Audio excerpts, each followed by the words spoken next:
Japan के एक छोटे से कस्बे में रहने वाले 10 वर्षीय ओकायो को जूडो कराटे सीखने का बहुत शौक था। लेकिन बचपन में हुई एक दुर्घटना में बायां हाथ कट जाने के कारण उसके माता पिता उसे जूडो सीखने की आज्ञा नहीं देते थे। लेकिन उसकी जिद लगातार बढ़ती ही जा रही थी। तभी एक दिन उसके माता पिता उसे लेकर नजदीकी शहर के एक मशहूर मार्शल आर्ट्स गुरु के पास पहुंचे। गुरु ने जब ओकायो को देखा तो उन्हें अचरज हुआ कि बिना बाएं हाथ का यह लड़का भला जूडो क्यों सीखना चाहता है। उन्होंने पूछा, तुम्हारा तो बायां हाथ ही नहीं है, तो भला तुम और लड़कों का मुकाबला कैसे करोगे? ओकायो ने कहा, यह बताना तो आपका काम है। मैं तो बस इतना जानता हूँ कि मुझे सभी को हराना है और एक दिन खुद मास्टर बनना है। गुरु उसकी सीखने की दृढ़ इच्छा शक्ति से काफी प्रभावित हुए और बोले, ठीक है, मैं तुम्हें सिखाऊंगा, लेकिन एक शर्त है कि तुम मेरे हर एक निर्देश का पालन करोगे और उसमें दृढ़ विश्वास रखोगे। ओकायो ने हाँ में सिर हिलाकर सहमति दी। गुरु ने एक साथ लगभग 50 छात्रों को जूडो सिखाना शुरू किया। ओकायो भी अन्य लड़कों की तरह सीख रहा था, पर कुछ दिनों बाद उसने ध्यान दिया कि गुरुजी अन्य लड़कों को अलग अलग दाव पेच सिखा रहे हैं, लेकिन वो अभी भी एक किक का अभ्यास कर रहा है जो उसने शुरू में सीखी थी। उसने गुरुजी से इस बारे में बात की तो उन्होंने कहा कि तुम्हें बस इसी एक किक पर महारत हासिल करने की आवश्यकता है।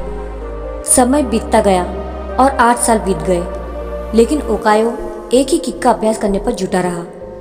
एक दिन गुरुजी ने सभी शिष्यों को बुलाया और बोले, मुझे आपको जो ज्ञान देना था वो मैं दे चुका हूँ और अब गुरुकुल की परंपरा के अनुसार सबसे अच्छे शिष्य का चुनाव एक प्रतिस्पर्धा के माध्यम से किया जाएगा। विजयी होने वाले शिष्य को मास्टर की उपाधि से सम्मानित किया जाएगा। प्रतिस्पर्धा आरंभ हुई। गुरुजी ने ओकायो को पहले मैच में हिस्सा लेने के लिए आवाज लगाई। ओकायो ने लड़ना शुरू किया और अपने पहले 2 मैच बड़ी आसानी से जीत लिए। तीसरा मैच थोड़ा कठिन था, लेकिन अपनी अचूक किक से उसने इस मैच को भी अपने नाम कर लिया और फाइनल में पहुंच गया।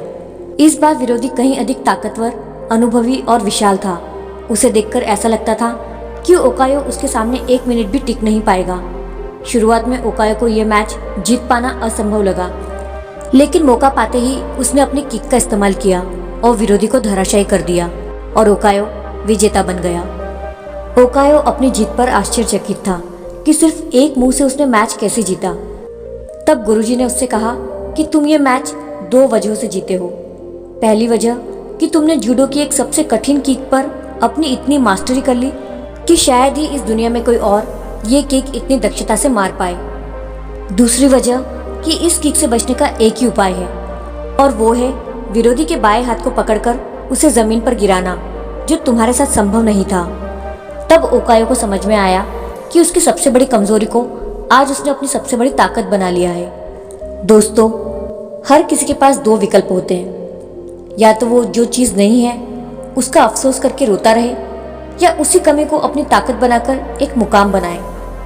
ओकायो की दृढ़ शक्ति और विश्वास ने ही उसे विजेता बना दिया।